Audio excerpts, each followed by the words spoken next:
మనలో ఏదైనా సాధించాలి అనేటువంటి ఆ కోరిక తీవ్రంగా ఉన్నప్పుడు ఎన్ని అవరోధాలు మనకు వచ్చినా మనం ముందుకు వెళ్ళగలం.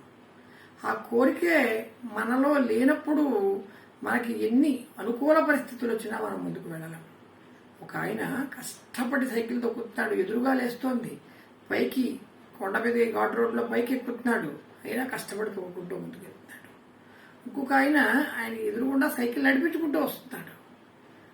ఇద్దరు ఆగారు. వాడిని అడిగాడు, నా సైకిల్కి నా ఎదురుగాలుంది, నేను అప్పెక్కుతున్నాను, కష్టపడి తొక్కుతున్నాను, నీకు చక్కగా డౌన్లోకి వస్తున్నావు, నీకు వెనక నుంచి వాలుగాలు వేస్తుంది కాబట్టి నువ్వు చాలా స్పీడ్గా రావచ్చు కదా, గాలి అనుకూలత నీకుంది, నువ్వు నడిచి వస్తున్నావంటే నా సైకిల్లో గాలి లేదన్నట్టు.